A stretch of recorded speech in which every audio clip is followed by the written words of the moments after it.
자, 이번 시간에는 과세표준 산정 다섯 번째죠. 이제 물적공제 들어갑니다. 지난 시간까지 인적공제를 다 받고 이제 물적공제 들어갈 거예요. 자, 먼저 보시면은 제일 처음에 보셔야 되는 게 연금보험료 공제. 그 다음에 이번에는 특별소득공제가 상당히 복잡한 게 많이 있는데 그 중에서도 이제 전체적인 개요를 한번 살펴볼 겁니다. 먼저 연금보험료 공제를 보세요. 보시면은 첫 번째 공제 대상자가 있죠. 자, 연금보험료 공제 대상자는 이거는 누구냐면은 종합소득 있는 거주자입니다.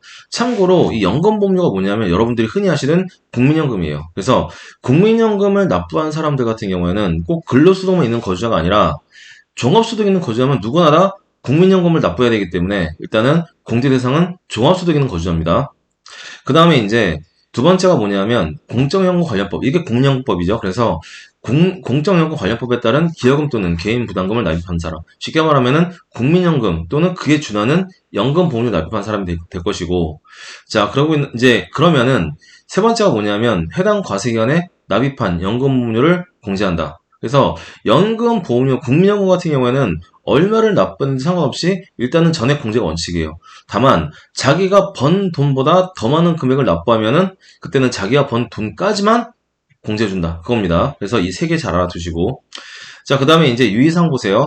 얘 같은 경우에는 크게 세 가지를 여러분 아셔야 되는데 첫 번째가 뭐냐면 국민연금 보험료를 납부할 때는 실제로 납부한 과세금을 공제한다. 이게 무슨 말이냐면 작년치 미납분을 올해 납부했으면은 공제는 언제 해줘요? 작년이 아니라 올해 연말정산한테 공제해준다 그런 얘기예요. 그래서 이제 밑에 노란 것이 보이시죠?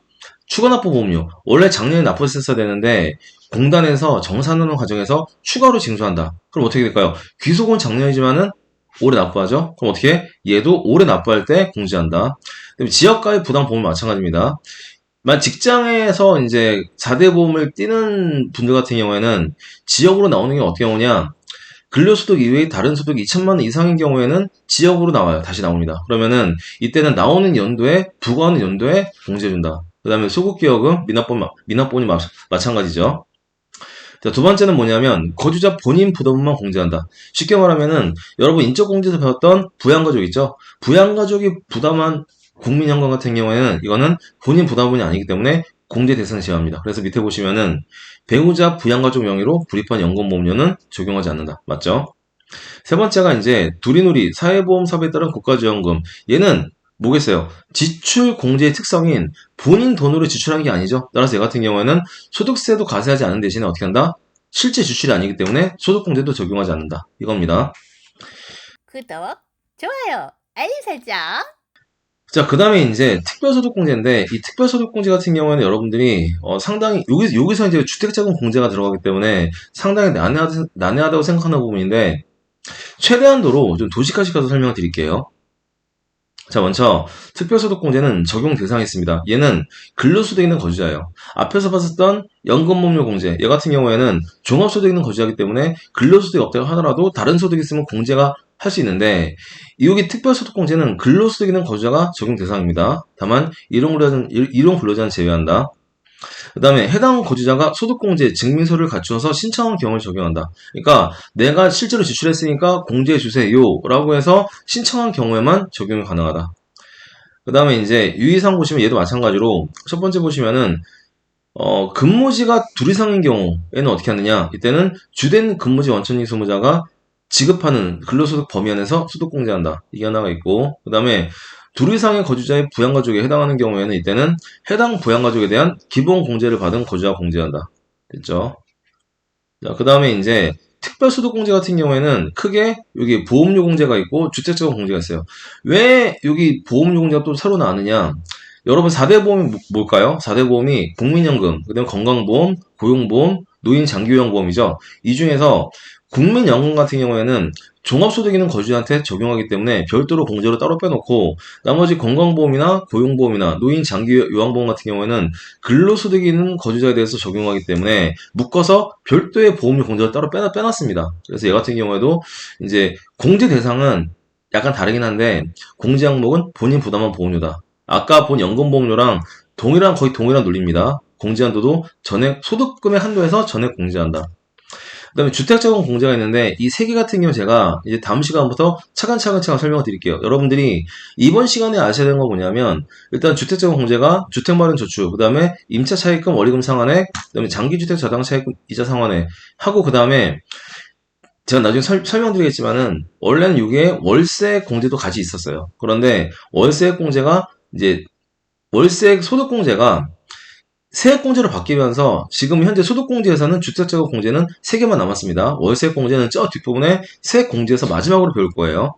그 다음에 주택자금 공제 같은 경우에는 각 공제 항목별로 각각의 한도가 정해져 있습니다. 정해져 있고 그 다음에 다시 얘네들을 합쳐가지고 통합한도를 적용을 해요. 통합한도.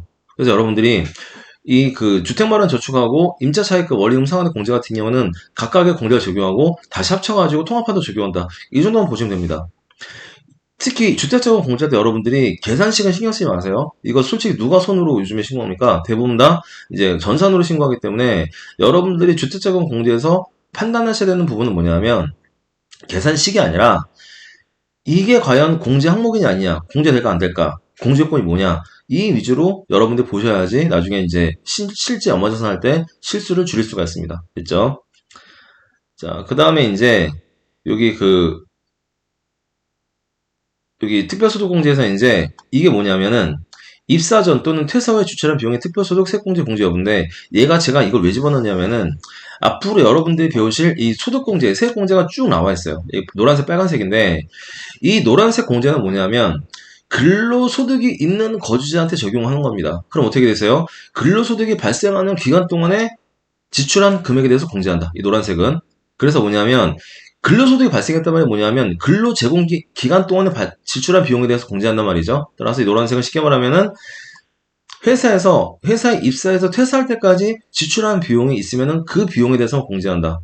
그 다음에 빨간색은 뭐냐면 근로제공 기간 여부와 상관없이 일단은 이 해당 과세기간에 지출했으면은 실제 지출한 게 입증이 되면 어떻게 한다? 전액 이제 그 한도 내에서 공제해준다 그런 얘기죠. 따라서 여러분들이 이 노란색과 빨간색의 차이를 잘 아셔야 됩니다. 이거 제가 이제 지금부터 차근차근 공제안에서 설명드릴 때마다 설명드릴 겁니다. 보시면 되고 여기까지 보시면 이제 이 그 특별소득공제에 대한 개요가 끝났습니다. 그래서 이 다음 시간부터는 이제 상세하게 이제 각 공제별로 설명을 드리도록 하겠습니다.